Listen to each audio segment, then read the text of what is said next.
pagi teman-teman kelas B dan C yang saya hormati juga Ibu Prof. Hamidah, MSI dan Ibu Fani yang saat ini sedang berhalangan hadir. Kami kelompok 5 dari kelas bisnis digital B dan C akan mempresentasikan terkait keamanan dalam sistem ERP. Next slide.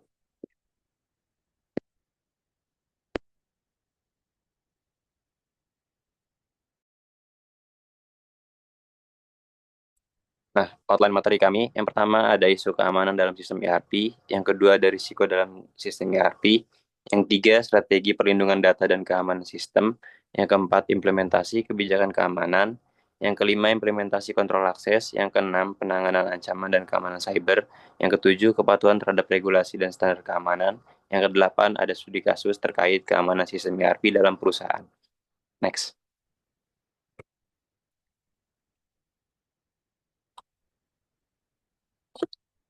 Nah, anggota kelompok 5 beranggotakan dari bisnis digital kelas B. Yang pertama ada saya sendiri, Akhir Ramadhanu, lalu ada Bintang Muhammad Harsya, lalu ada Fatimah Satalbana, dan Fazai Batulaki. Dari kelas bisnis digital C, yang pertama ada Lima Alda Fuadia, lalu ada Cecilia Serius Kusuma, lalu ada Rania Kamila, dan Kayla Diandra Alicia. Nah, selanjutnya saya akan menjelaskan terkait isu keamanan dalam sistem ERP. Isu keamanan dalam Enterprise Resource Planning atau ERP merujuk pada segala bentuk celah kerentanan atau potensi ancaman yang dapat dieksploitasi untuk mengganggu operasional atau mencuri informasi dari sistem. Nah, isu-isu tersebut ini dapat bersumber dari dua faktor utama. Yang pertama ada faktor eksternal dan faktor internal. Nah, secara eksternal, sistem ERP yang seringkali berhubungan ke internet untuk menunjang operasional modern seperti akses mobile atau integrasi dengan berbagai vendor menjadi target serangan cyber yang semakin canggih. Di sisi lain, ancaman internal seringkali lebih sulit eh, terdetek karena berasal dari dalam organisasi atau perusahaan yang arsitektur ERP yang mengintegrasikan banyak modul dan proses bisnis juga menciptakan permukaan serangan yang luas dan beragam. Dari sisi eksternal, isu keamanan yang paling umum meliputi serangan malware seperti ransomware yang dapat menginskripsi seluruh basis data ERP dan melumpuhkan perusahaan dari serangan rekayasa sosial dan phishing yang menargetkan karyawan untuk mencuri kredensial akses, serta serangan teknis seperti SQL injection atau cross-site scripting pada portal web ERP. Nah, selain itu, serangan seperti denial of service atau distributed denial of service juga menjadi isu serius yang dapat membuat sistem ERP tidak dapat diakses sehingga menghentikan seluruh proses bisnis. Nah, para penyerang tersebut mengembangkan teknik mereka untuk menembus pertahanan perimeter, mengeksploitasi kerentanan pada perangkat lunak atau software yang belum diperbarui atau menyalahgunakan konfigurasi sistem yang lemah. Nah, sementara itu, dari sisi internal, isu keamanan yang paling krusial adalah manajemen hak akses yang tidak dapat memadai. Nah, tanpa adanya prinsip least privilege atau uh, pemberian akses seminimal mungkin sesuai kebutuhan pekerjaan, seorang karyawan dapat memiliki akses berlebih ke data atau fungsi yang tidak relevan dengan tugasnya, yang akan membuat peluang untuk menyalahgunakan pencurian data. Lalu isu lainnya termasuk kurangnya pemisahan tugas, di mana satu individu memiliki wewenang untuk memulai, menyetujui, dan mencatat transaksi yang merupakan celah besar untuk terjadinya fraud. Selain itu, kelalaian manusia seperti penggunaan kata sandi yang lemah, berbagi akun, atau kegagalan mengikuti prosedur keamanan yang baik tetap menjadi salah satu isu internal yang paling signifikan dan sering terjadi. Selanjutnya,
Selanjutnya ada risiko dalam sistem ERP.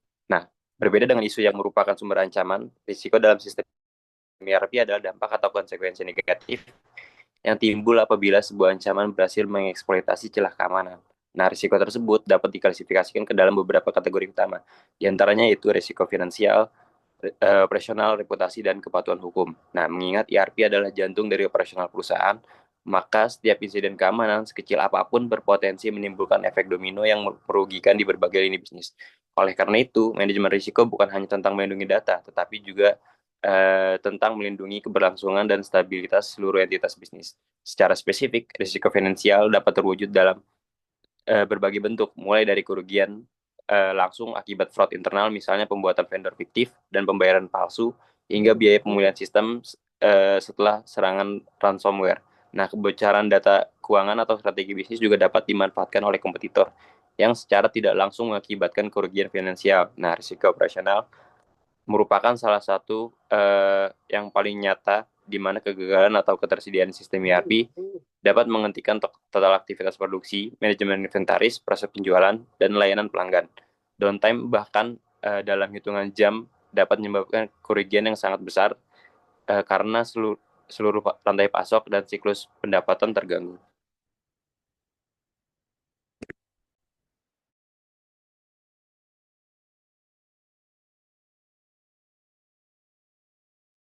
Oke, boleh di slide sebelumnya di risiko keamanan.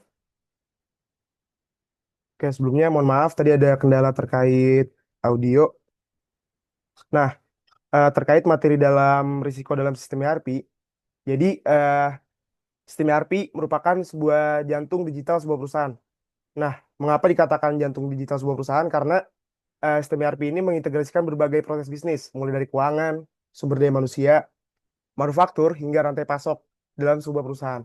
Nah, karena perannya yang sangat vital, setiap ancaman yang berhasil mengeksploitasi celah keamanannya, maka akan menimbulkan dampak berantai yang merugikan bagi perusahaan. Berbeda dengan isu yang merupakan sumber ancaman, risiko dalam sistem ERP adalah dampak atau konsekuensi negatif yang dapat timbul apabila sebuah ancaman berhasil mengeksploitasi celah keamanan tersebut. Nah, risiko ini dapat diklasifikasikan ke dalam beberapa kategori utama, di antaranya yaitu pertama ada terkait risiko finansial. Nah, risiko finansial ini adalah dampak paling langsung dan mudah terukur yang diakibatkan oleh insiden keamanan pada sistem ERP. Nah, konsekuensi ini secara langsung memengaruhi kesehatan keuangan dan juga aset perusahaan. Nah, di dalam risiko finansial biasanya dapat terjadi pencurian atau manipulasi dana. Nah, ini adalah risiko yang paling jelas. Nah, biasanya itu peretas atau pencuri ini dapat mengeksploitasi celah pada modul keuangan untuk melakukan transfer dana ilegal. Di antaranya dengan membuat faktur palsu untuk vendor fiktif atau mengubah detail rekening, pembayaran karyawan, atau juga pemasok ke rekening mereka sendiri. Seperti itu. Kemudian dapat berupa kecurangan atau fraud internal. Nah, karyawan dapat dengan akses berlebih atau yang tidak terawasi dengan baik dapat memanipulasi data untuk keuntungan pribadi mereka. Nah, contohnya dengan mengubah data penjualan untuk mendapatkan komisi yang lebih besar. Kemudian, resiko yang kedua ada resiko operasional. Nah, dalam resiko operasional berkaitan dengan gangguan pada kegiatan bisnis sehari-hari. Nah, ketika sistem ERP terganggu, seluruh alur kerja perusahaan bisa lumpuh total karena setiap departemen saling bergantung pada data dari sistem ini. Dalam resiko operasional, biasanya dapat terjadi seperti kelumpuhan proses bisnis atau bisnis downtime. Nah, serangan seperti ransomware dapat mengunci seluruh sistem ERP. Kemudian ada integritas data yang rusak, kemudian gangguan pantai rasok atau supply chain disruption ketika sistem ERP mengolah hubungan dengan pemasok dan distributor. Nah, jika sistem ini terganggu, sistem supply chain terganggu, maka perusahaan tidak dapat memesan bahan baku, melacak pengiriman, atau juga mengelola logistik dengan baik. Akibatnya produksi dapat terhenti dan juga komitmen pada pelanggan tidak dapat dipenuhi. Kemudian ada resiko reputasi. Nah, resiko yang ketiga ini adalah kerusakan pada citra dan nama baik perusahaan di mata publik, pelanggan, mitra bisnis, dan juga investor. Resiko ini seringkali bersifat jangka panjang dan lebih sulit dipulihkan dibandingkan kerugian finansial. Yang keempat ada resiko kepatuhan atau hukum. Nah, dalam resiko kepatuhan atau hukum, berkaitan dengan kegagalan perusahaan untuk mematuhi hukum, peraturan, dan standar industri yang berlaku. Pelanggaran ini dapat membawa konsekuensi hukum yang lebih serius. Nah, dengan memahami keempat kategori risiko ini secara mendalam, kita atau perusahaan dapat merancang strategi keamanan yang komprehensif untuk melindungi aset paling vital dalam sistem ERP perusahaan. Untuk materi selanjutnya akan dilanjutkan oleh rekan kelompok saya. Terima kasih.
Oke, mungkin boleh di slide selanjutnya dulu karena ada gangguan audio dari Bana.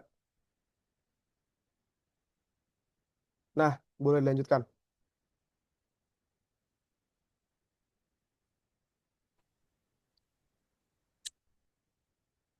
Sorry, di slide sebelumnya dulu ya. Oke, jadi di strategi pelindungan data dan pengamanan arsitektur sistem ERP itu punya tujuan utama untuk menjamin prinsip dasar keamanan informasi atau yang biasa dikenal CII Triad. Nah, C-nya itu adalah confidentiality atau kerahasiaan, integrity atau integritas, dan yang terakhir adalah availability atau ketersediaan. Nah, implementasi efektif ini itu harus melibatkan kombinasi pengamanan teknis dan prosedur operasional di berbagai lapisan arsitektur. Next slide. Bisa di next. Nah, kita masuk ke strategi perlindungan data. Nah, sebelumnya kita harus tahu dulu nih, ada 3 fase data yang kita perlu ketahui untuk kontrol keamanan yang spesifik. Yang pertama adalah data saat diam atau data at rest, yang kedua adalah data saat bergerak atau data in transit, dan yang ketiga adalah data saat digunakan atau data in use. Nah, masuk ke pembahasan yang pertama adalah ketika data saat diam atau data at rest, yaitu ketika data sedang disimpan pada media penyimpanan fisik ataupun digital. Misalnya contoh seperti hard disk, database server ERP, ataupun media backup lainnya. Nah, strategi teknis yang bisa kita terapkan, yang bisa organisasi terapkan adalah enkripsi data, misalnya TDE di basis data. Nah, tujuan utamanya adalah untuk melindungi data dari pembacaan oleh pihak-pihak yang tidak berwenang gitu, atau dari pihak luar. Dan yang kedua adalah ketika data saat bergerak atau data in transit, yaitu ketika data sedang berpindah melalui jaringan komunikasi, baik internal maupun eksternal melalui internet, antara pengguna aplikasi, perpindahannya antara pengguna, antar aplikasi, ataupun antar server. Nah, strategi yang bisa digunakan, yang bisa diterapkan adalah enkripsi data, TLS, atau SSL. Nah, mungkin ada beberapa teman yang bingung sebelumnya, padahal udah disebutkan enkripsi data, misalnya TDE pada data at rest gitu. Nah, perbedaan dari TDE dan TSL, SSL ini adalah tujuan utamanya. Jadi kalau TDE ini di saat data saat diam adalah bertujuan melindungi data at rest, data atau data yang disimpan di media fisik, misalnya seperti di hard disk, SSD, ataupun media backup lainnya. Nah, kalau TLS SSL ini itu bertujuan utama untuk melindungi data in transit. Jadi ketika data sedang dikirim, atau bisa kita analogikan seperti misalnya untuk yang data address atau TDE itu, enkripsi data TDE, itu seperti mengunci berangkas di dalam ruangan. Nah, kalau yang enkripsi data TLS SSL di saat data bergerak itu seperti mengamankan kurir yang sedang mengantarkan surat. agar ketika di jalan itu nggak dibajak sama orang atau nggak dicuri gitu. Simpelnya gitu perbedaan antara enkripsi data TDE di basis data dan enkripsi data TLS SSL. Nah, tujuan dari enkripsi data TLS SSL ini kurang lebih sama, yaitu mencegah penyadapan dan penyadapan data selama komunikasi atau selama perpindahan tersebut. Kemudian yang ketiga adalah ketika data saat digunakan atau data in use, yaitu ketika data yang sedang diolah, diakses ataupun dimanipulasi ataupun diediting sama CPU ini untuk menjalankan transaksi dan proses bisnis. Nah, strategi yang bisa diterapkan adalah manajemen akses atau MFA, multifactor authentication. Jadi harus ada autentikasi dari device lain atau device yang memang sudah dipercaya oleh organisasi tersebut. Nah, tujuan utamanya adalah memastikan jadi hanya pengguna yang sah atau pengguna yang berwenang itu bisa mengakses atau memanipulasi data gitu. Bisa next slide.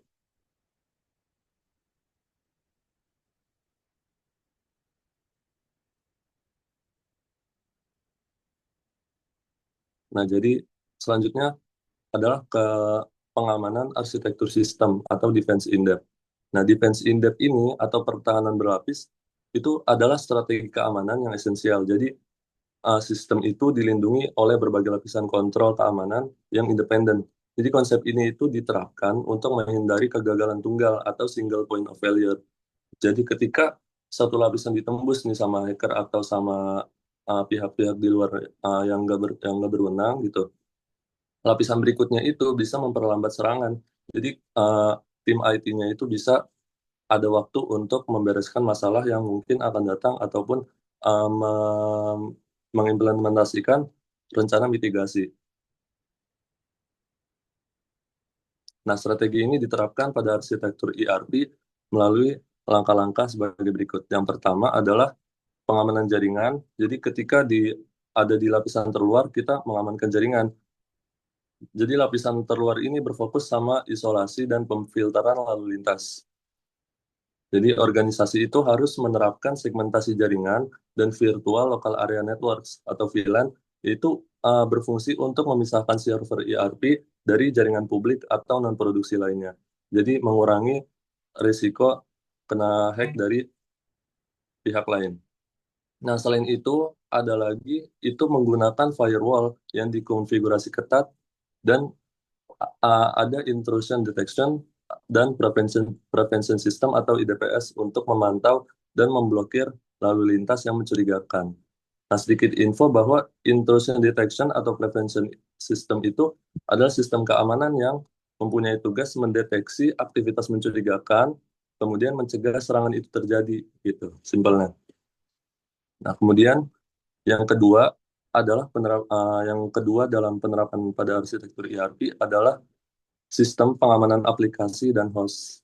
Jadi ketika ada di lapisan tengah, pengamanan itu difokuskan sama server dan juga perangkat lunak yang menjalankan ERP ini. Nah, ini mencakup pelaksanaan hardening server dan implementasi patch management berkala. Jadi secara berkala ERP itu sistemnya diupdate dan juga keamanan sistem keamanannya itu kan otomatis udah paling update juga. Nah, selain itu, Web Application Firewall atau WAF itu harus ditempatkan di depan antarmuka web ERP untuk melindungi data dari serangan berbasis web. Nah, sedikit info juga, WAF itu adalah sistem keamanan yang berfungsi untuk melindungi aplikasi web. Jadi, ini lebih dikhususkan di website gitulah. Kemudian yang ketiga adalah menerapkan pengamanan database di lapisan terdalam. Jadi ini merupakan perlindungan inti data. Jadi kontrol yang diterapkan itu adalah kebijakan akses database dengan hak minimum atau list privilege gitu. Jadi nggak semua orang bisa akses ke database ini. Nah, dan pengaktifan audit log pada database itu juga bisa digunakan untuk mencatat semua aktivitas sehingga mendukung akuntabilitas dan integritas data. Sehingga tujuan lainnya adalah ketika ada orang lain yang mengakses data tersebut, itu tercatat di riwayatnya gitu. Oke, jadi strategi perlindungan data, jadi kesimpulannya singkatnya adalah strategi perlindungan data dan pengamanan arsitektur ERP ini harus holistik.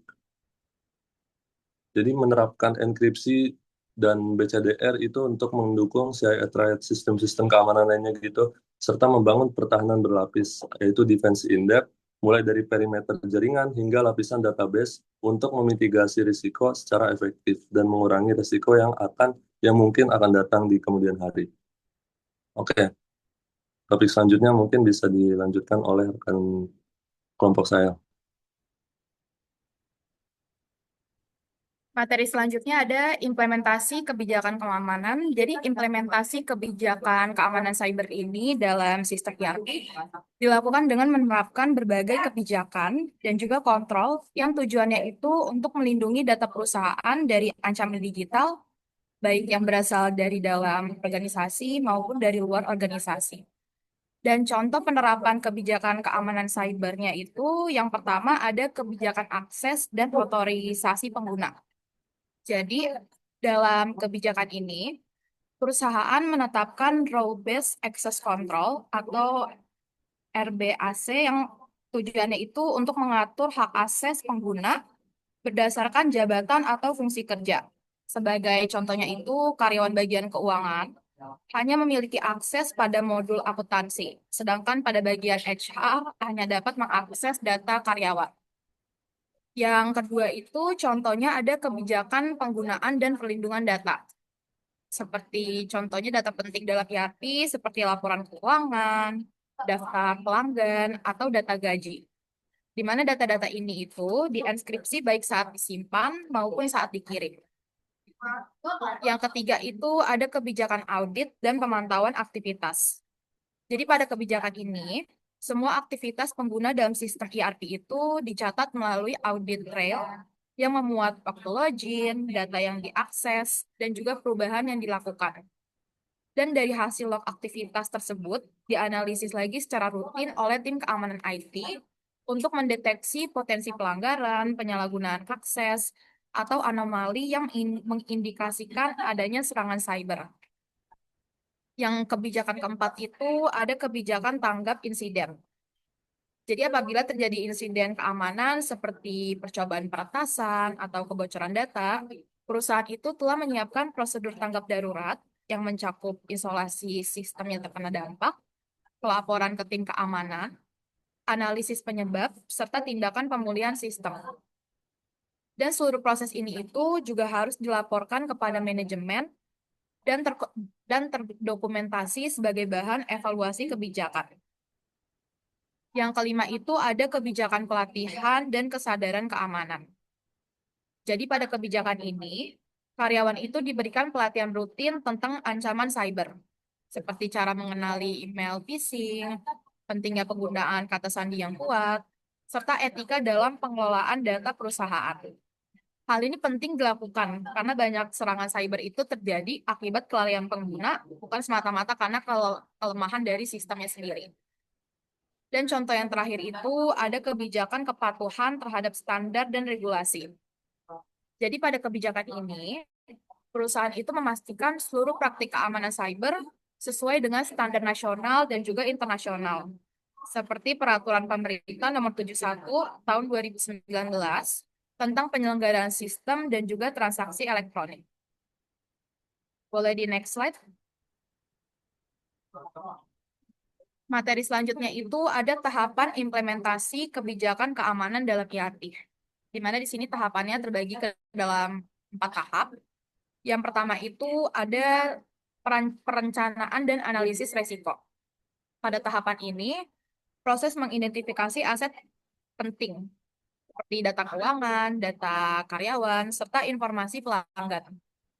Jadi perusahaan pada tahapan ini tuh melakukan penilaian resiko untuk mengetahui potensi ancaman dan juga kelemahan sistem yang dapat dimanfaatkan oleh pihak yang tidak bertanggung jawab.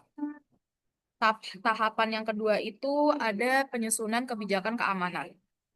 Tahapan ini itu berfokus pada pembuatan pedoman, standar, dan prosedur keamanan yang akan diterapkan di seluruh sistem ERP.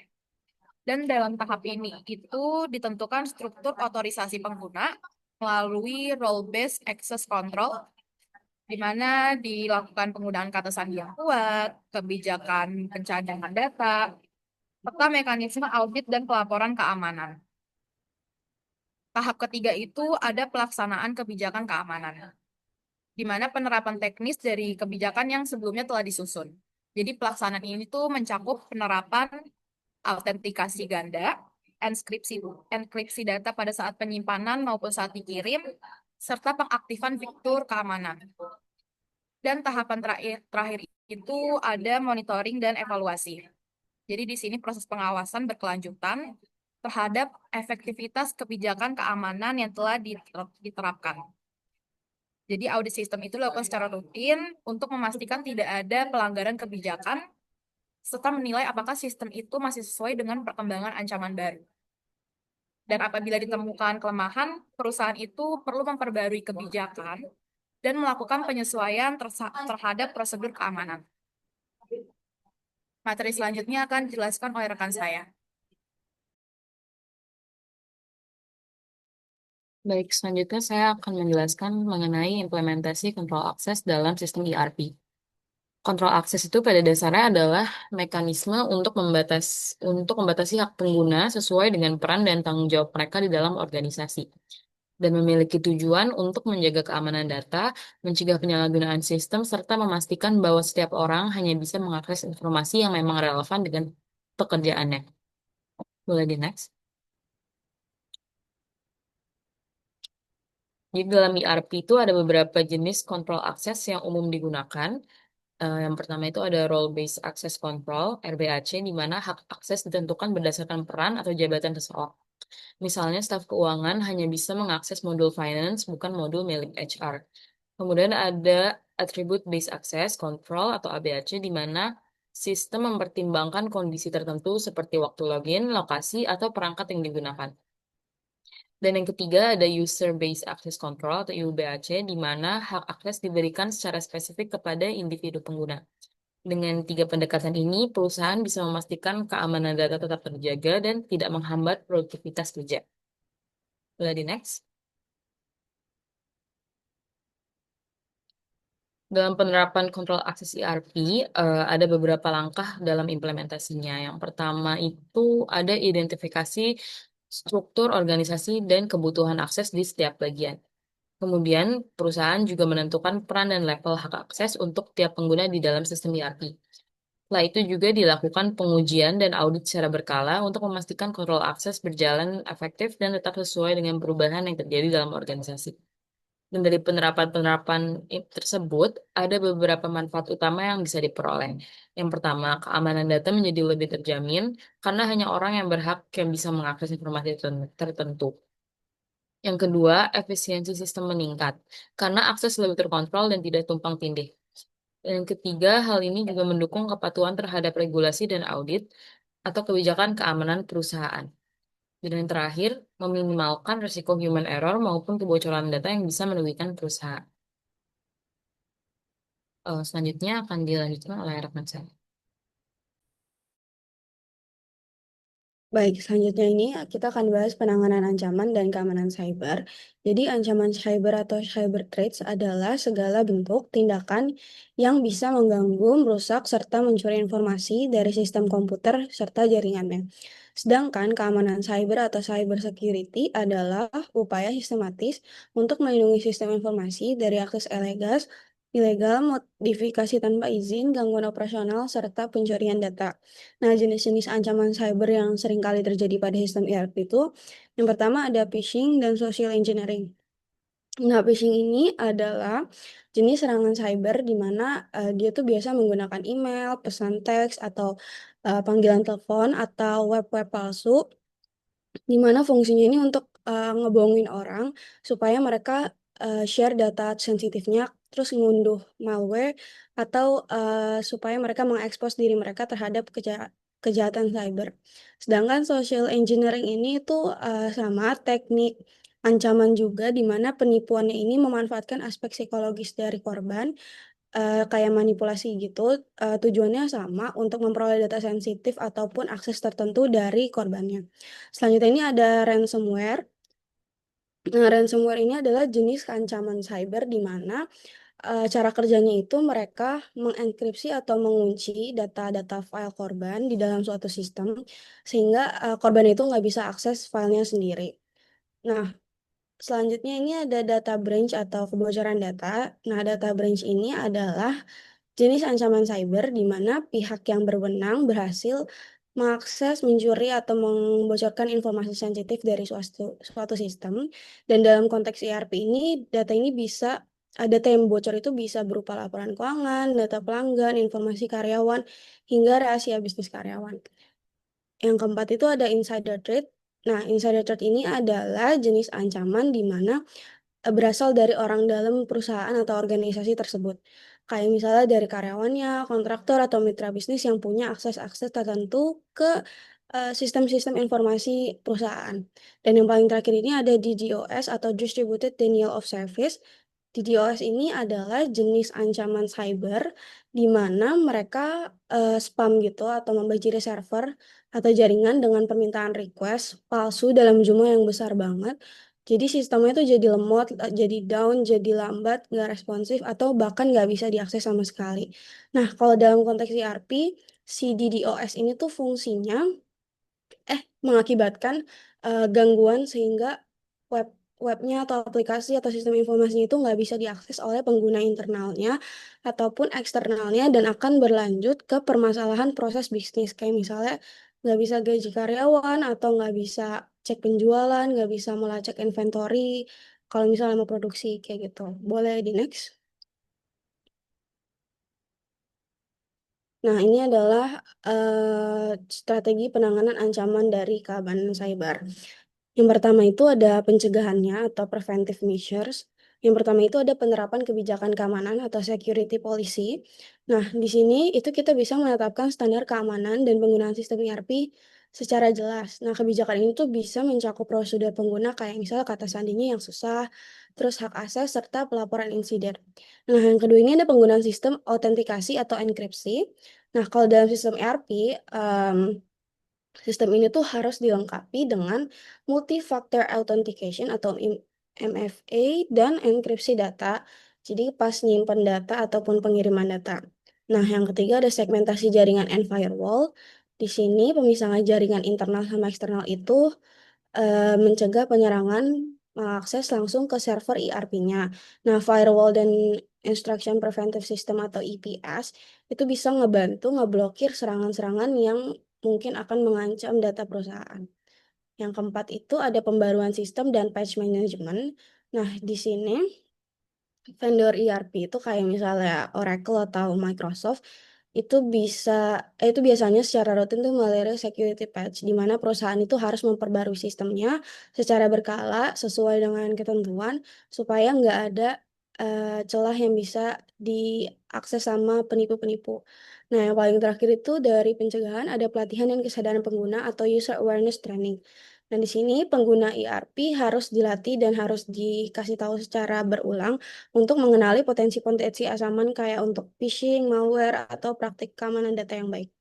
Nah, yang kedua caranya itu ada deteksi atau detection measure. Di sini ada dua. Yang pertama itu ada pemantauan sistem dan log aktivitas. Di sini untuk menerapkan sistem ini itu bisa memonitor aktivitas ERP secara real time. Terus Security Information dan Event Management atau SIEM ini bisa ngebantu perusahaan atau organisasi itu ngedeteksi aktivitas yang mencurigakan, kayak misalnya login dari lokasi yang nggak kita ketahui atau percobaan akses yang secara berulang. Nah, yang kedua ini ada penilaian keamanan atau security audit dan penetration testing.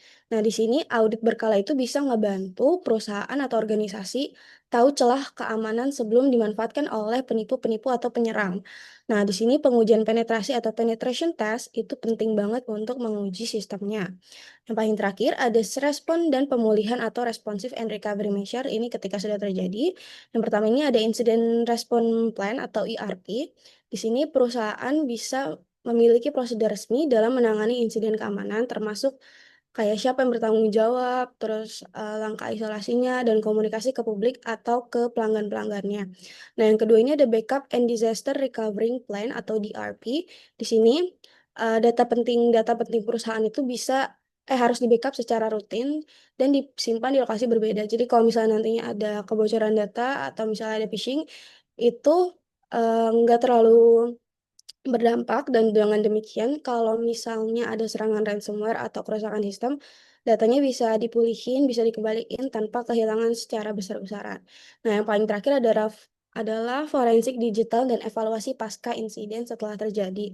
Nah, kalau misalnya sudah terjadi, analisis forensik dapat dilakukan untuk mengidentifikasi sumber serangannya dari mana, sehingga bisa menutup celah yang bisa digunakan, juga bisa memperkuat sistem agar nggak terorang kembali. Boleh di next.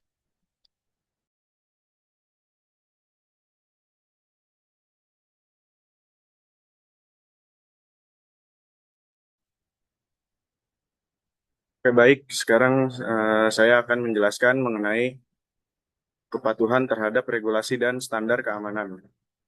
Yang pertama itu ada paradigma kepatuhan ganda atau sinergi regulasi data UU PDB atau GDPR dan standar ISMS ISO 27001 dalam arsitektur ERP.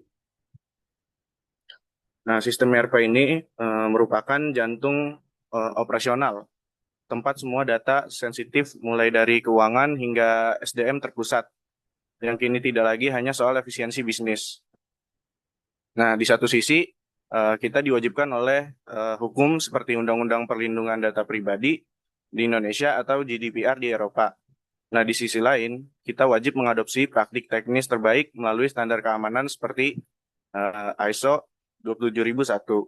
Nah, kunci dari arsitektur keamanan ERP yang tangguh ini adalah kemampuan kita untuk menyinergikan kedua tuntunan ini. Nah, sinergi ini tuh diperluin karena regulasi data seperti UU PDP bersifat apa yang harus dicapai atau melindungi hak asasi manusia dan privasi. Sedangkan standar seperti ISO 27001 bersifat bagaimana cara mencapainya melalui manajemen risiko dan kontrol teknis yang terstruktur. Nah, tanpa ISO 27001, upaya kepatuhan kita akan rentan dan tidak terukur. Tanpa UU PDP, kita tidak memiliki dasar hukum yang jelas untuk menentukan tingkat risiko yang dapat diterima dan dipertanggungjawabkan. Nah, dalam kacamata hukum, perusahaan yang mengoperasikan ERP ini bertindak sebagai pengendali data atau data controller. Peran ini menempatkan kita di bawah tanggung jawab besar sebagaimana diamanatkan di UU PDP. Kita harus mastiin bahwa pemrosesan data pribadi kita seperti data penggajian, data pelanggan, dan catatan finansial dilakukan secara sah, aman, dan juga bertanggung jawab. Nah, data ini juga bisa mencakup data yang digunakan untuk autentikasi waktu masuk keluar karyawan atau bahkan data kesehatan yang terbatas yang dikelola di modul absence management. Nah, kegagalan mengamankan data pribadi melalui ERP bukan lagi sekedar kegagalan teknis.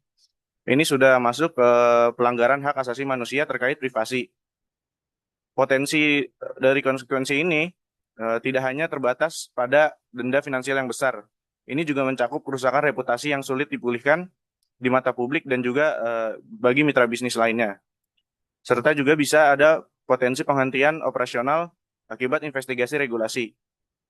Karena ERP ini tuh menopang seluruh bisnis, maka satu kerentanan yang kecil bisa nyebabin konsekuensi yang lebih luas dan mendalam. Nah, oleh karena itu, keamanan ERP ini adalah kewajiban hukum yang ketat dan investasi di dalamnya adalah investasi untuk keberlanjutan bisnis.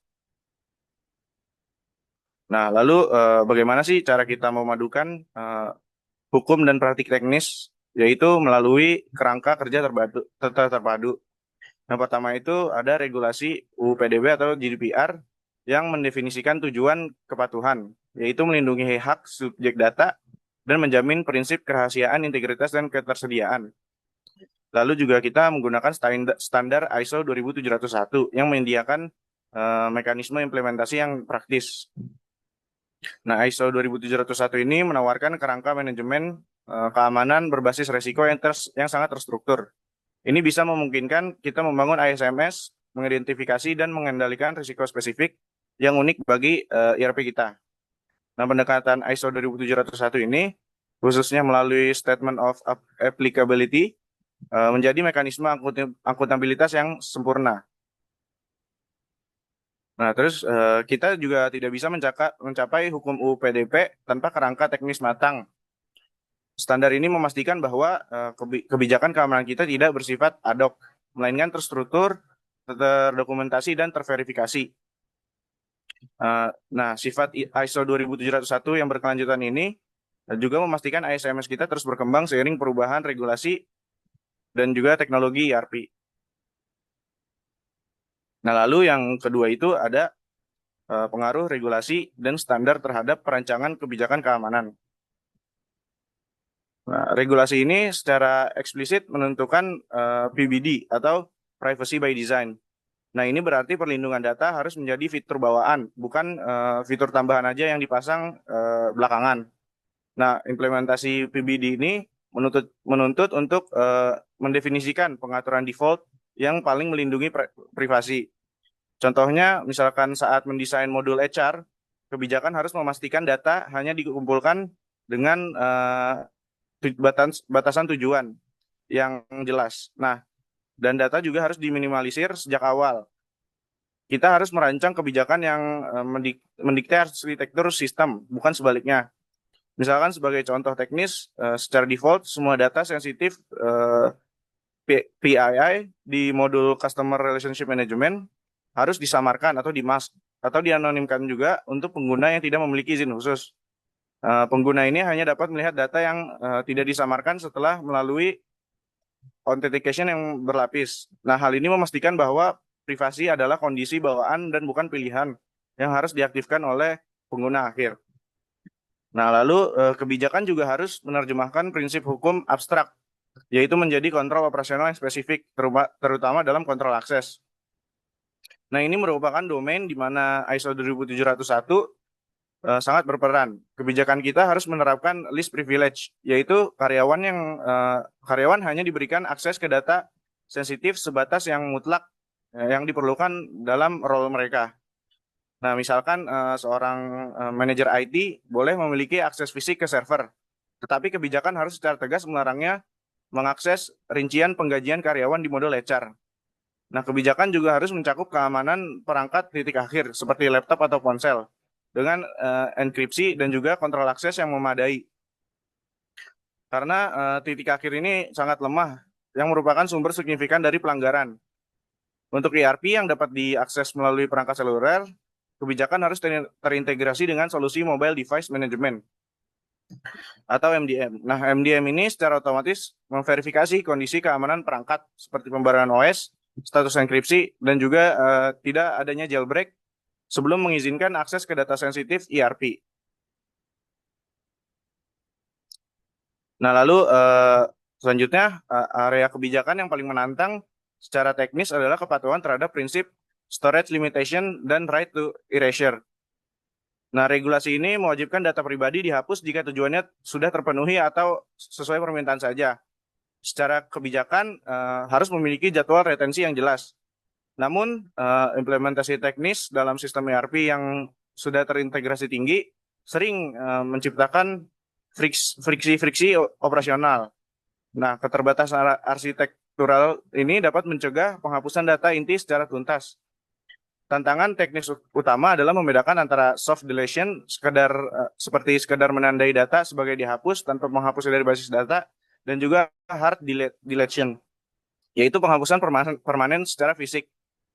Karena ERP ini menggunakan sistem ledger yang terintegrasi untuk akuntansi, hard deletion ini sering kali melanggar integritas catatan finansial. Lalu selanjutnya ada dampak standarisasi pada proses audit keamanan ERP. Nah, kepatuhan ganda ISO 27701 ini sudah mentransformasi proses audit kita. Fokus ini bergeser dari sekadar menemukan kelemahan teknis menjadi verifikasi akuntabilitas hukum dan manajemen risiko yang proaktif. Yang pertama itu ada DPIA, yaitu Data Protection Impact Assessment. Ini wajib untuk proyek IRP baru. DPIA bisa memaksa kita menilai risiko privasi di muka, mendokumentasikan juga tujuan pemrosesan, jenis data, dan juga langkah-langkah perlindungan menjadikan bukti audit utama. Nah, ini penting untuk ditekankan bahwa DPIA tidak hanya relevan untuk implementasi ERP yang baru saja, tetapi juga wajib dilakukan setiap kali ada perubahan signifikan pada pemrosesan data. Misalnya saat kita integrasi model ERP baru, atau saat kita melakukan upgrade besar-besaran pada sistem yang mengubah cara data itu disimpan atau diakses. Lalu kita juga harus melakukan audit berbasis kontrol ISO 27701. Nah, standar ini menjadi tolak ukur untuk memvalidasi implementasi kebijakan kita. Audit ini membandingkan praktik nyata seperti kebijakan manajemen insiden dengan kontrol ISO 27701. Nah, ini memastikan kebijakan kita komprehensif. Dengan menginternalisasi DPIA, kita bisa memastikan bahwa manajemen risiko adalah bagian dari ERP yang berkelanjutan.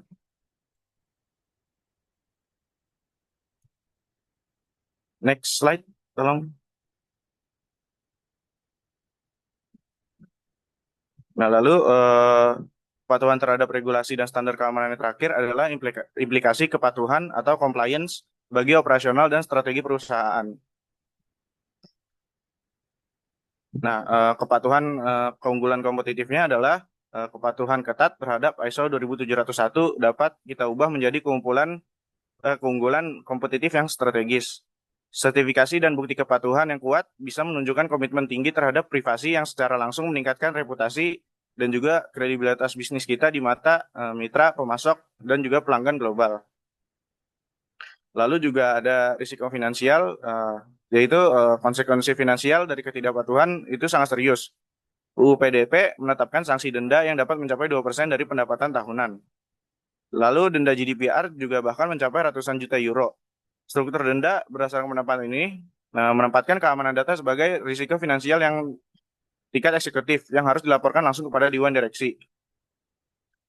Analisis biaya menunjukkan risiko kerugian finansial dari denda regulasi jauh melampaui biaya investasi dalam ISMS berbasis ISO 27701. Nah, lalu yang terakhir itu ISO 27701 mendorong efisiensi proses. Dengan standarisasi kebijakan keamanan di seluruh modul ERP, kita mengurangi fragmentasi kontrol dan juga memastikan sumber daya dialokasikan secara efisien. Nah, yang pada akhirnya juga bisa berkontribusi pada efisiensi proses bisnis secara keseluruhan. Nah, standarisasi ini meminimalkan kebutuhan akan intervensi keamanan yang tidak terencana atau reaktif. Baik, selanjutnya akan dijelaskan.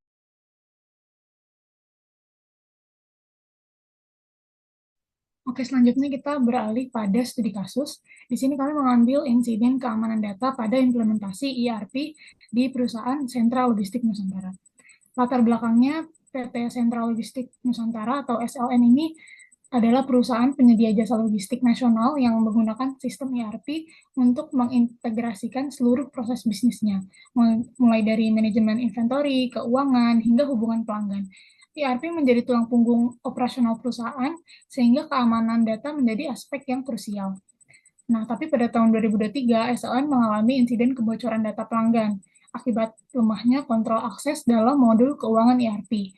Peristiwa ini memicu analisis implementasi kebijakan keamanan, serta kepatuhan terhadap regulasi data dan standar keamanan internasional.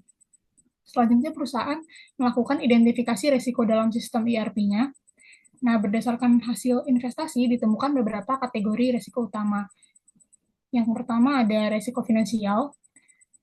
Di sini kebocoran data, transaksi, dan rekening pelanggan menyebabkan potensi kerugian finansial akibat penipuan dan klaim ganti rugi. Lalu ada risiko operasional. Gangguan sistem ERP akibat pertahanan sementara menurunkan efisiensi operasional dan menghambat aktivitas pengiriman barang. Untuk risiko reputasi perusahaannya, kepercayaan pelanggan menurun setelah informasi bocornya data muncul di media sosial dan portal berita teknologi. Untuk risiko kepatuhannya atau hukum, perusahaan terancam sanksi administratif karena melanggar ketentuan dalam UU Perlindungan Data Pribadi nomor 27 tahun 2022 serta standar keamanan ISO atau IEC 27001.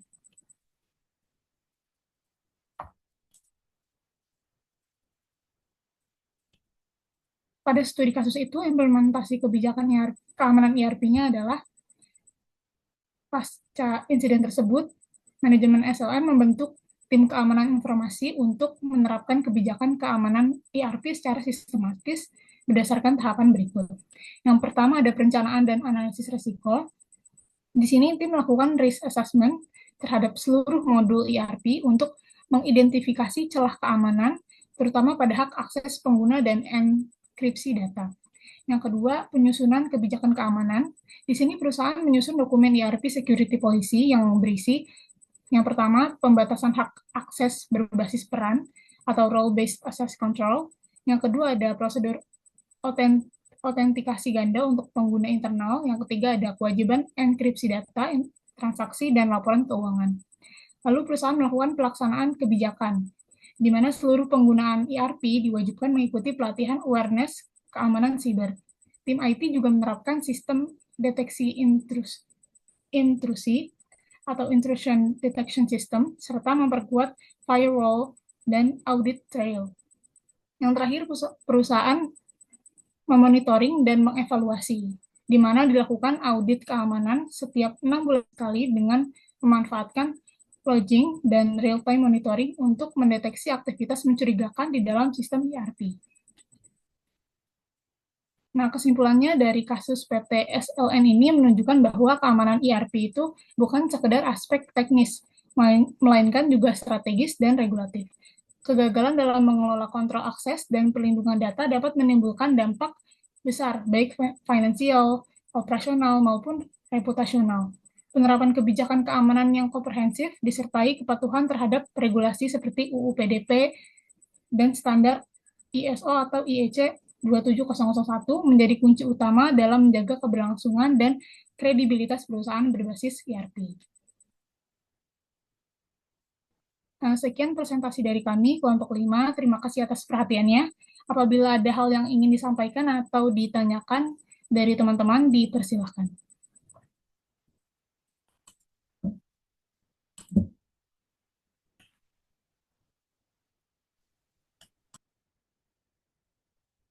Baik, terima kasih kelompok 5. Pertama Ibu menyampaikan mohon maaf, ini sudah Jumat kedua ya Ibu. Tadi sakit yang amat sangat ya karena salah makan minum susu soya itu ya, ternyata Ibu perutnya melintir-melintir dan minum obat. Ini sudah agak redaan tapi ya masih lemas. Jadi tapi Ibu percaya atas koordinasi kelas ini kelas A, B dan kelas B dan kelas C. Kelas B di PJ-nya Pak Mas Danu, kemudian kelas C PJ-nya Mbak Arum ya. Oke. Ibu ingin mendengar langsung dulu karena waktunya sudah singkat ya, sesi tanya jawab. Namun sebelum sesi tanya jawab, minggu depan Ibu ingatkan kita UTS dan minggu ini adalah kuliah terakhir untuk sesi sebelum UTS. Terima kasih sudah ada dulu ada tugas individu sudah Arum sama Danu, tugas individu itu ada di G Drive ini atau ada lagi di G Drive lainnya? Izin Prof, kalau kelas C kan memang dari yang awal pertemuan tugasnya kan memang individu, tapi kalau kelas B udah dalam bentuk berkelompok gitu Prof. Oh, kelas B ini Danu ya? Iya. Kebalik. Oh, kelas B itu Danu ya. Jadi yang kelas B itu sudah dalam bentuk kelompok, tugas yang mengidentifikasi praktek ERP di Indonesia dibandingkan dengan di negara tetangga ya. Betul? Iya, Prof. Oke. Baiklah kalau memang begitu, namun di Danu kalau memang itu dalam kelompok mohon dicantumkan nama ininya ya, nama yang mengerjakan. Jadi itu sebagian kalau ada ya, kalau tidak sudah terlanjur Ibu salah ini ya dulu di tugas kelompok. Baik. Jadi nanti soalnya adalah dari kalian sendiri. Jadi ini pilihan kalian sendiri. setiap kelompok yang sudah maju saja, memang Ibu lihat di G Drive sudah kelompok yang belum maju juga sudah mengumpulkan eh, tugas dan itu menjadi penilaian juga. Namun karena yang sudah dibahas di kelas adalah yang presentasi sudah maju, jadi lebih adil yang sudah maju menjadi soal, nanti yang sesudah OTS tentunya sumber soalnya dari yang kelompok yang belum dipresentasikan. Nanti Ibu sampaikan kalau nanti kan kelas berikutnya yang dominan akan memimpin kelas ini, mendampingi kelas B dan C ini Ibu Fani dan Bu Wahyu. Jadi demikian, nanti sesudah mengumpulkan soal, itu Ibu kasih batas kan kita UTS-nya berarti tanggal 24, tanggal 22 sudah dikumpulkan soal-soalnya, 22 malam, nanti pas tanggal 24, Ibu akan share soalnya, dan bisa dikerjakan dengan Word ya, dengan Word, dengan waktu yang sama, misalnya ini dari jam 8, berarti nanti sampai dengan jam 10. Nah, dikumpulkan di G Drive melalui PC-nya. Ada saran untuk pelaksanaan UTS? Atau ada pertanyaan? Prof izin nanya, berarti kita ngerjainnya online kayak gitu, Prof, sambil di Ya, rumah atau gimana? ya. Jadi online sambil tetap Zoom-nya berjalan ya, walaupun mengerjakan ya masing-masing. Itu kenapa sambil berjalan, kalau ada pertanyaan-pertanyaan soal atau yang lain-lain masih bisa direspon.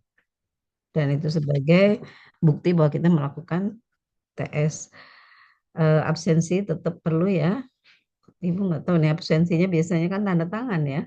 Tanda tangan, tapi nanti nggak apa-apa Ibu absen dari foto dan dari mungkin Ibu dipanggil satu-satu juga ya. Baik, dipersilakan Ibu kembalikan kepada PJ. Tadi siapa yang mengkoordinir kelas ini? Silakan. Baik, teman-teman yang ingin bertanya terkait presentasi kelompok 5, boleh raise hand.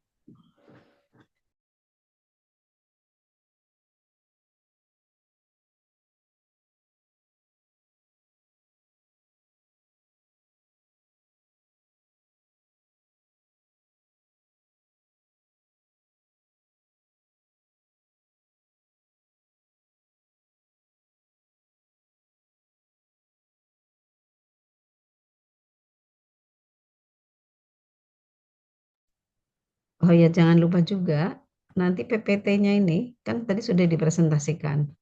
Ditambahkan dengan pertanyaan dengan siapa yang bertanya dan siapa yang menjawab, karena itu juga bagian dari penilaian ya. Ini yang Ibu kembalikan lagi kepada moderator. Baik, untuk Jenny Surya Karnisya boleh mengajukan pertanyaannya. Oke, terima kasih kelompok 5 yang sudah presentasi. Aku izin bertanya. Jadi kan setahu aku, sistem ERP itu dirancang untuk integrasi seluruh lini bisnis dalam suatu perusahaan, baik dari keuangan, sumber daya manusia, produksi, penjualan, dan lain sebagainya. Yang mana bisa dikatakan ERP itu juga tersedia paket custom agar perusahaan itu bisa menyesuaikan budget dan sistem ERP yang cocok untuk digunakan dalam perusahaan tersebut. Sehingga dapat dikatakan ERP juga merupakan sesuatu hal yang cukup kompleks gitu. Namun dalam PPT itu tuh tadi ada poin di mana faktor utama isu keamanan dalam sistem ERP itu menyebutkan kompleksitas arsitektur ERP yang dirancang memperluas permukaan serangan atau attack surface. Nah, berarti kalau begitu arsitektur ERP itu harus didesain seperti apa agar bisa terjamin keamanannya bagi perusahaan dan pelaku bisnis yang menggunakan sistem ERP.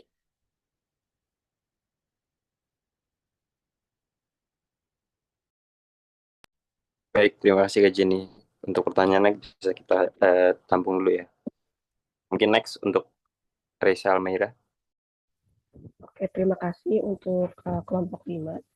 Aku mau tanya, misalnya nih di sebuah perusahaan yang udah pakai sistem ERP, itu kan biasanya tuh banyak ya karyawan yang pakai password untuk akun ERP mereka itu dengan kayak yang gampang banget gitu, kayak misalnya nama terus tambah tanggal ultah mereka gitu, biar mereka tuh gampang loginnya, biar mereka selalu ingat gitu.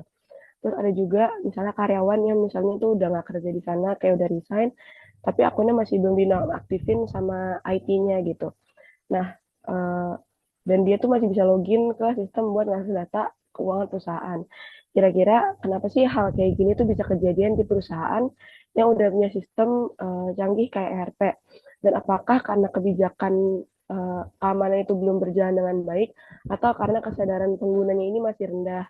Terus langkah apa sih yang kira-kira bisa dilakukan dari perusahaan biar keamanan sistem ERP ini benar-benar terjaga, baik dari sisi teknis maupun dari perilaku pengguna? Gitu. Jelas nggak ya?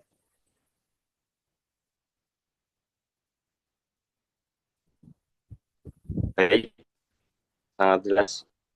Mungkin pertanyaan selanjutnya untuk Saudari Jasmine Lamia. Oke, terima kasih atas kesempatannya. Saya izin bertanya, tadi di dalam PPT itu kan dijelaskan ya bahwa beberapa ancaman isu keamanan dalam sistem ERP itu juga bisa terjadi dari faktor internal.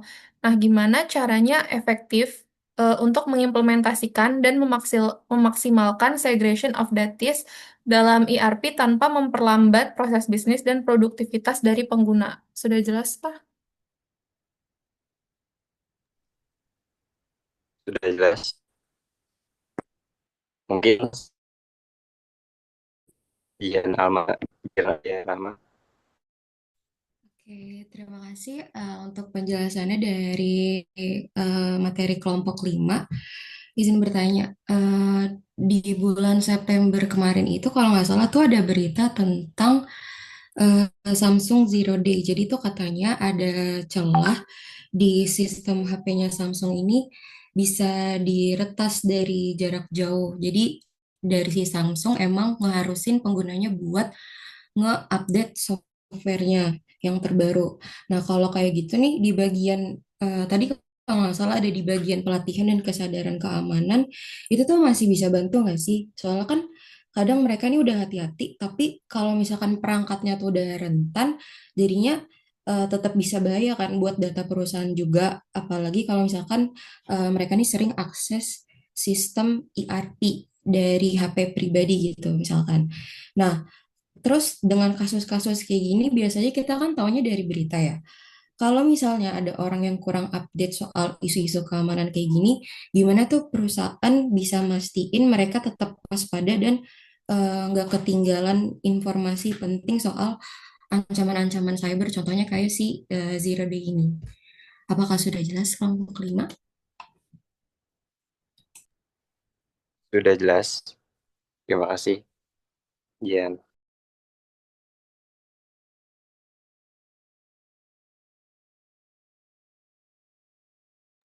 Oke, mungkin izin menjawab ada Tapi untuk kalau di sana tuh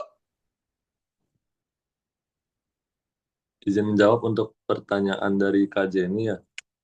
Jadi emang benar bahwa kompleksitas arsitektur ERP yang mengintegrasikan berbagai lini bisnis ini itu bisa jadi pedang bermata dua. Di satu sisi bisa memberikan efisiensi yang luar biasa, tapi di sisi lain juga memperluas permukaan serangan atau attack surface-nya. Nah, tapi kompleksitas yang ada itu bukanlah alasan untuk mengorbankan keamanan. Karena sejatinya setiap server, setiap data yang disimpan di cloud, data yang disimpan di internet, itu nggak ada yang 100% aman, tetapi dengan sistem keamanan yang tepat, dengan sistem ERP yang dirancang secara khusus, itu bisa mengurangi risiko-risiko tersebut. Nah, salah satu rancangan khusus yang bisa mengatasi kompleksitas ini itu adalah dengan pendekatan struktur berlapis, atau yang sebelumnya sudah saya sempat bahas di presentasi, yaitu dengan defense in depth atau pertahanan berlapis. Nah, arsitektur ERP itu harus didesain dengan konsep defense in depth dan juga zero trust atau nol kepercayaan. Nah, beberapa pilar atau 3 pilar desain arsitektur ERP yang aman adalah sebagai berikut. Yang pertama, prinsip pertahanan berlapis atau defense in depth, yang mana pada lapisan terluar kita mengamankan jaringan menggunakan IDPS, firewall, ataupun dengan menerapkan segmentasi jaringan dan VLAN. Kemudian pada lapisan tengah kita menerapkan pengamanan aplikasi dan host seperti penerapan WAF yang sudah saya sempat jelaskan. Kemudian pada lapisan terdalam yaitu dengan mengamankan database, yaitu dengan menerapkan hak minimum atau least privilege dan mengaktifkan audit log. Nah, kemudian pilar yang kedua adalah dengan menerapkan pengamanan data dalam 3 fase. Jadi fase yang pertama data saat diam, yaitu dengan enkripsi data, misalnya TDE. Kemudian ketika data saat bergerak atau data in transit, menggunakan strategi enkripsi data menggunakan TLS SSL. Kemudian pada fase data saat digunakan atau data in use, adalah menerapkan manajemen akses kuat dengan MFA atau multi-factor authentication. Nah, kemudian pilar yang ketiga adalah tambahannya adalah dengan menerapkan kontrol akses dan pemisahan tugas. Jadi karena ancaman internal atau penyalahgunaan hak akses itu adalah isu utama, arsitektur atau struktur ERP ini harus menerapkan kontrol akses yang ketat. Misalnya satu adalah dengan role based access control atau RBAC. Jadi akses harus dibatasi dengan sesuai peran atau jabatan pengguna. Jadi nggak semena-mena semua orang bisa mengakses sistem atau beberapa bagian sistem tertentu gitu. Kemudian yang kedua adalah pemisahan tugas atau segregation of duties. Simpelnya adalah jadi nggak satu orang itu bisa punya kendali penuh atas beberapa tahapan proses yang kritis. Jadi harus ada orang lain yang punya kendali juga di salah satu tahapan proses yang kritis tersebut. Nah, jadi intinya adalah arsitektur ERP yang aman adalah arsitektur ERP yang tersegmentasi, terenkripsi, dan dikontrol secara ketat oleh orang yang berwenang gitu. Jadi meskipun kompleksitasnya tinggi, risiko keamanan itu juga bisa dipertahankan pada tingkat yang bisa diterima gitu. Apakah sudah terjawab, Kak Jen? Sudah terjawab. Oke. Terima kasih, Bana. Ya, terima kasih juga. Fatih, kamu pernah punya pengalaman dalam praktek penggunaan ERP? Iya, Bu. Kebetulan. Oh ya, karena dari ininya sudah familiar ya dengan istilah-istilah ERP. Ibu bertanya, kalau kelas ini Ibu kan ingin sebenarnya pada akhir nanti kuliah itu mahasiswa semua punya juga kemampuan untuk membangun ya mungkin secara sederhana ya arsitektur ERP yang sesuai lah ya dengan kebutuhan saat ini yang mungkin levelnya bertahap gitu ya, dari yang mudah sulit gitu sampai ke sulit. Apakah bisa dengan materi yang sekarang kita pelajari atau perlu materi tambahan apa?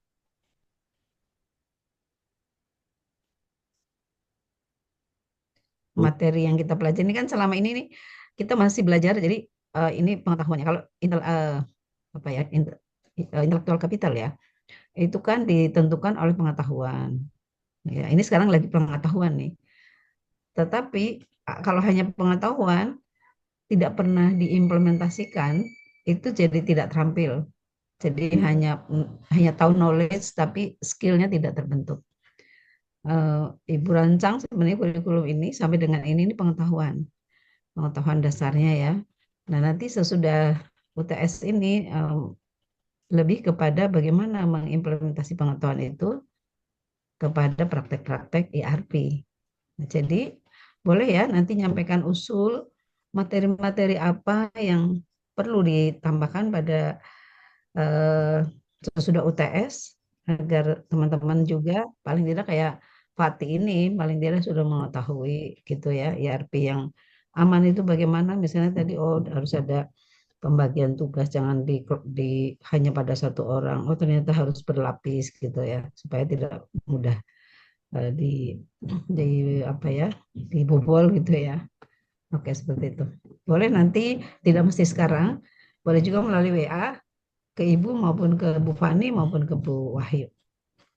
Mungkin kalau ada teman-teman lain yang juga sudah punya pengalaman di ERP, silakan ya. Karena ini satu kelas kan ada yang sudah punya pengalaman, ada yang belum. Nah, kalau yang sudah punya pengalaman, sebaiknya ada sharing knowledge ya, sharing pengetahuan. Baik, terima kasih Fatih Musad telah Oke, menjawab pertanyaan dari siapa tadi menjawab pertanyaan dari dari Jenny ya. ya. Oke, baik saya kembalikan lagi ke Mas Danu.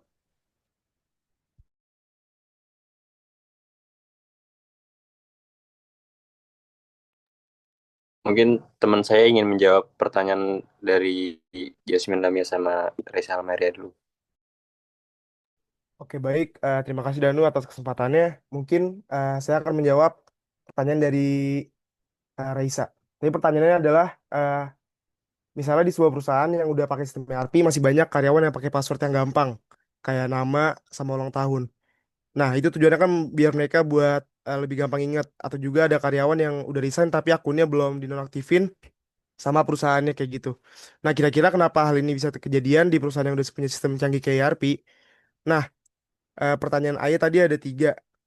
Jadi, apakah karena kebijakan keamanannya belum jalan dengan baik atau karena kesadaran penggunanya masih rendah? Terus langkah apa yang bisa dilakukan perusahaan biar keamanan sistem ERP-nya benar-benar terjaga, baik dari sisi teknis maupun perilaku penggunanya? Nah, jadi kejadian seperti penggunaan kata sandi yang lemah atau dan akun nonaktif yang masih bisa diakses memang cukup ironis di perusahaan yang sudah berinvestasi besar pada sistem canggih seperti ERP ini. Nah, hal ini tuh menunjukkan bahwa teknologi secanggih apapun tidak akan efektif tanpa diimbangi oleh kebijakan yang kuat dan kesadaran pengguna yang tinggi. Nah, penyebab masalah keamanan ini bisa terjadi ada poin yang pertama yaitu dari kebijakan keamanan yang belum berjalan dengan baik. Nah, dalam kebijakan keamanan yang belum berjalan dengan baik, di antaranya tidak adanya aturan kata sandi yang ketat. Nah, sistem ERP mungkin memiliki fitur untuk memaksakan kata sandi yang lebih kompleks, seperti kombinasi huruf besar dan kecil, angka, dan juga simbol. Tapi fitur ini tidak dapat diaktifkan atau dikonfigurasi dengan benar oleh tim IT perusahaan. Ya, untuk yang kedua, dalam poin yang pertama, ada prosedur offboarding yang buruk. Nah, ini adalah masalah tata kelola perusahaan. Seharusnya ada prosedur standar atau SOP yang jelas ketika seorang karyawan resign. Departemen HR harus segera memberitahu tim IT untuk menonaktifkan semua akses karyawan tersebut pada hari terakhir bekerjanya. Kemudian, untuk bagian yang ketiga dari poin yang pertama, ada manajemen hak akses yang longgar. Nah, terkadang perusahaan memberikan hak akses yang terlalu luas kepada karyawan, seperti less privilege yang lebih luas. Karyawan diberikan akses ke modul atau data yang sebenarnya tidak mereka perlukan untuk pekerjaan sehari-hari, sehingga meningkatkan resiko jika akun mereka disalahgunakan. Untuk poin yang kedua, ada kesadaran pengguna yang masih rendah.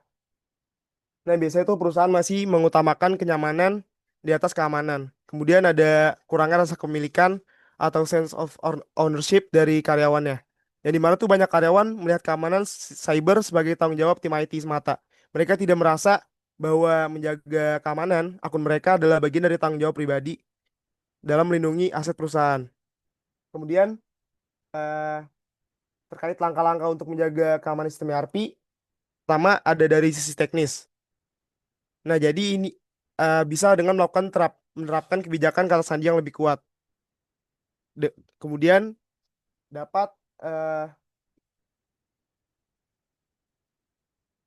menggunakan autentikasi multifaktor dengan menambahkan lapisan keamanan yang lebih efektif. Kemudian poin yang kedua dari sisi perilaku pengguna, yang dimana perusahaan dapat melakukan pelatihan dan kampanye kesadaran keamanan bagi setiap karyawannya. Yang dimana bisa melakukan program keberlanjutan, kemudian ada simulasi phishing dan juga perlu untuk menjelaskan terkait mengapa edukasi karyawan ini penting.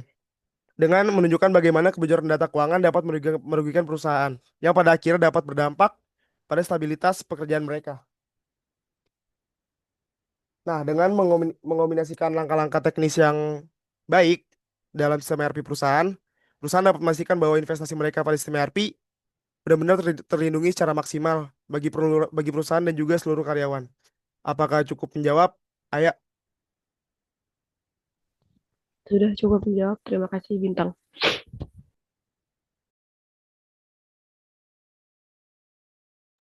baik, mungkin untuk pertanyaan selanjutnya akan dijawab oleh rekan saya. Oke, baik. Sekarang saya akan menjawab pertanyaan dari Jasmine. Jadi pertanyaannya itu kan ada beberapa ancaman isu keamanan dalam sistem ERP yang dari internal. Nah, bagaimana cara efektif implementasi dan maksimalin segregation of duties dalam ERP tanpa memperlambat proses bisnis dan juga produktivitas pengguna. Nah, yang pertama itu bisa memberi roles yang tepat guna atau peran yang tepat. Daripada membatasi setiap tugas kecil, fokus pada pemecahan tugas yang benar-benar kritis dan juga berpotensi menimbulkan konflik. Misalnya kayak buat pesanan pembelian dan menyetujui pembayaran. Nah, ini bisa melakukan prinsip least privilege, yaitu memberikan kepada setiap pengguna hanya akses yang minimum yang mereka butuhkan aja untuk menjalankan tugasnya. Jangan ngasih akses yang berlebihan hanya karena alasan kenyamanan, biar gampang aja. Lalu ya juga bisa menggunakan peran berbasis fungsi bisnis. Misalkan di peran ini dalam ERP disesuaikan agar sesuai dengan fungsi pekerjaan di dunia nyata. Misalnya ada staff entry pesanan penjualan dan juga peran manajer kredit itu harus dipisah. Lalu juga bisa meningkatkan akses data. Nah, itu bisa memastikan SOD tidak hanya memisahkan transaksi. Misalnya tidak bisa membuat faktur dan menerima uang tunai, tapi juga bisa membatasi data yang dapat dilihat pengguna. Misalnya kalau ada staf gudang hanya bisa melihat inventaris gudang mereka, bukan langsung laporan keuangannya. Nah, lalu yang kedua yang bisa dilakuin adalah otomatisasi dan juga pemantauan berbasis aturan. Yang pertama itu kontrol otomatis. Misalkan bisa gunakan fungsi bawaan ERP seperti workflow untuk menegakkan SOD. Misalkan jika seorang staff mencoba menyetujui transaksi yang seharusnya disetujui oleh manajer saja, sistem harus secara otomatis memblokir tindakan tersebut dan juga mengalihkan permintaan ke orang yang tepat, yaitu manajernya. Lalu juga bisa menggunakan alat analisis SOD, yaitu menggunakan perangkat lunak atau modul khusus dalam ERP untuk secara teratur scanning kombinasi akses peran yang bisa diberikan kepada pengguna. Nah, alat ini akan mengidentifikasi konflik SOD yang ada, sehingga bisa diperbaiki sebelum terjadi ada penyalahgunaan. Nah, lalu misalkan jika ada kasus di mana pemisahan tugas itu nggak mungkin, misalkan ada di perusahaan kecil yang mana satu orang bisa melakukan beberapa fungsi, itu bisa melakukan kontrol kompensasi, yaitu bisa melakukan persiapan audit trail atau memastikan ERP mencatat setiap aktivitas secara rinci. Nah, jika ada konflik SOD yang harus ditoleransi, kontrol kompensasinya adalah melakukan maintenance atau peninjauan rutin log oleh pihak independen, misalnya manajer akuntansi. Nah, dengan fokus pada peran-peran yang efektif ini bisa maksimalin kemampuan otomatisasi ERP. Nah, lalu SOD juga bisa dapat menjadi penyaring keamanan yang kuat, bukan menjadi hambatan dalam kecepatan kerja. Nah, hal ini bisa memungkinkan pengguna untuk bekerja secara produktif dan juga batas-batas peran masing-masing staf itu lebih jelas dan aman. Apakah menjawab? jawabannya, Jasmine? Terjawab, terima kasih, Faza. Oke, sama-sama.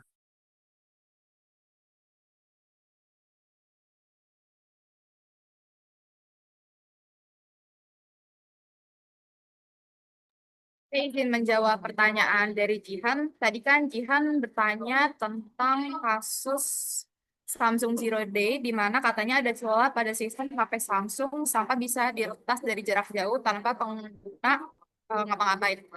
Jadi kalau misalnya kita lihat dari kasus Samsung Zero Day ini memang sedikit tricky ya. Jadi karena masalahnya itu berarti bukan dari penggunanya sendiri, tapi dari sistemnya yang celah keamanannya kurang kuat gitu. Jadi walaupun penggunanya udah hati-hati, tapi tetap bisa kena resiko karena perangkatnya belum sempat diperbarui. Dan dari kasus Samsung Zero Day ini berarti kelihatan ya bahwa pelatihan dan kesadaran keamanan itu penting. Tapi hal ini tuh nggak cukup kalau ternyata nggak didukung sama sistem dan juga kebijakan teknis yang kuat dari Samsung sendiri. Kalau menurut saya pelatihan itu di sini lebih berperan buat bikin karyawan bisa peka kalau misalnya ternyata ada kasus serupa lagi kayak si Samsung Zero Day. Jadi misalnya mereka karyawannya jadi tahu nih kalau misalnya ada isu keamanan besar mereka harus ngapain, harus segera update sistem atau hindari dulu akses ERP dari HP pribadi sampai ada patch resminya. Nah, tadi kan masalahnya dari kasus ini nggak semua orang rajin baca berita teknologi ya. Jadi mungkin Samsung ini tuh bisa aktif untuk ngasih info terbaru, entah lewat email internal, notifikasi keamanan, atau briefing rutin. Kalau dari saya segitu aja sih. Mungkin ada rekan saya yang mau lanjutin boleh. Oke, izin nambahin sedikit untuk jawaban dari Jihan. Intinya kesadaran pengguna itu tuh penting banget ya dari kitanya sendiri. Kayak harus punya sistem early atau sebelum sebelumnya early warning dan juga kebijakan yang jelas soal penggunaan di perangkat pribadi. Juga di era sekarang itu kan kita tahu ancaman cyber tuh nggak bisa dihadapi cuma dengan kita hati-hati doang, tapi juga kita harus kerja sama lah sama si usernya yang aware juga tim IT di baliknya supaya kita bisa selalu update sama celah-celah baru kayak kasus si Samsung tadi.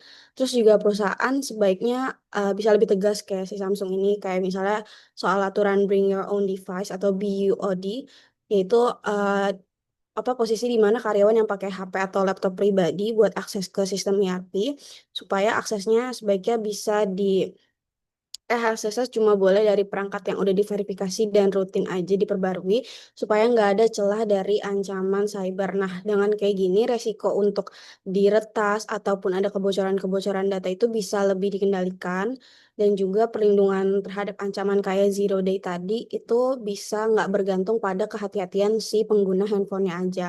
Tapi juga ada dukungan atau kerjasama dari Samsungnya sendiri supaya perusahaan yang fleksibel dan sistemnya bisa lebih aktif. Kurang lebih seperti itu, Jihan. Apakah sudah terjawab? Oke, sudah terjawab. Terima kasih, Cecil, Rani, dan kelompok 5. Baik, sama-sama. Mungkin semua pertanyaan sudah dijawab, Prof. Saya kembalikan lagi ke Prof. Baik, terima kasih Danu. Waktu juga sudah lewat ya, kalian ada kuliah lagi.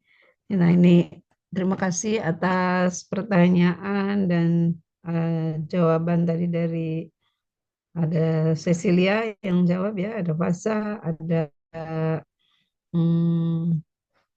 tadi Bintang, kemudian ada siapa lagi tadi yang memberi jawaban Fatih. Saya rasa cukup ya. Namun tadi Ibu minta kalian memberikan masukan, bisa dikirim langsung ke Ibu terhadap materi yang perlu disampaikan pada sesudah UTS. Dan ada mahasiswa S3 Ibu yang memang dia ahli di ERP. Kalau ada waktu nanti dibuat semacam seminar atau webinar ya, semacam webinar aja di ruang Zoom. Nanti dia presentasi untuk semua kelas ERP dari IRP kan ada yang kelas 2022, 2002, Ibu itu hari Senin ada 3 kelas. Hari Rabu ya kalau nggak salah. Senin 3 kelas, Rabu atau ini hari ini 2 kelas. Jadi ada 5 kelas ya. Nah, nanti kita mendengarkan bersama. Dan sebagai penutup, terima kasih. Mudah-mudahan ilmu yang sudah kita pelajari dari yang sudah mempresentasikan maupun yang bertanya, ilmunya nanti bisa bermanfaat. Dan untuk UTS, sekali lagi, Ibu menunggu dikumpulkan tanggal berapa tadi? 22 ya, tanggal 22 soalnya. Jadi probability keluar soal dari setiap kelompok itu ya 2/5 ya, dari 5 soal akan keluar 2. Soalnya terkait dengan materi yang menjadi tugas kelompok. Pertanyaannya soalnya bisa dalam bentuk pertanyaan saja, bisa juga dalam pertanyaan dan sudah ada jawaban pilihan ganda, atau studi kasus. Nah, ya studi kasus seperti yang dicontoh-contoh kalian kan ada kan, seperti ini yang pertanyaan-pertanyaan sekarang, kasus di Samsung, terus bagaimana solusinya dan seterusnya. Tetapi selain soal, Ibu minta ada jawabnya. Nanti Ibu akan jawab dari soal tersebut. Ini sekalian latihan juga buat teman-teman untuk lebih memperdalam materi yang disampaikan. Sebelum ditutup, ada yang mau ditanyakan ke Ibu?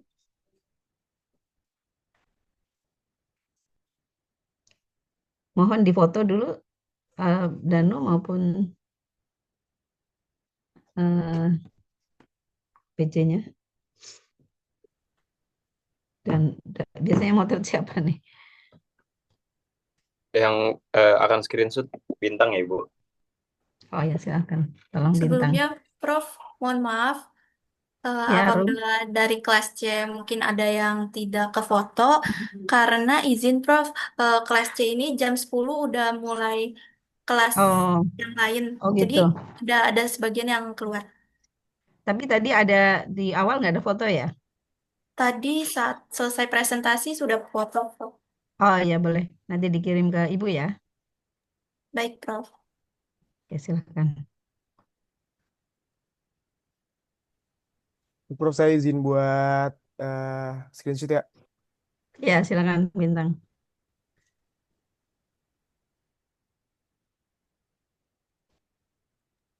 Sudah, Prof. Makasih. Udah tiga-tiganya, 3 layar ini? Sudah ya semua? Prof. Baik. Baik, sekali lagi Ibu mohon maaf jika ada kekurangan dan yang dilalah setiap 2 kali Jumat ini Ibu jamnya pas sakit sampai tadi tertidur saking minum obat. Jadi ya, dan Alhamdulillah Ibu masih bisa join, senang bisa ketemu dengan teman-teman yang ini kelas bisnis digital itu kelas pilihan karena yang peminatnya banyak. Kemudian daya tampungnya sedikit. Jadi ini alhamdulillah kalian ini anak-anak pilihan. Semoga di UNJ semakin bertambah pengetahuan dan keterampilannya. Mungkin sudah UTS banyak ketemu dengan Bu Fani dan Bu Wahyu ya. Saya tutup dengan alhamdulillahirabbil alamin. Assalamualaikum warahmatullahi wabarakatuh. Waalaikumsalam Waalaikumsalam warahmatullahi wabarakatuh. warahmatullahi Semoga wabarakatuh. Terima kasih, Prof. Terima kasih, Prof. Terima kasih. Amin. Sin live.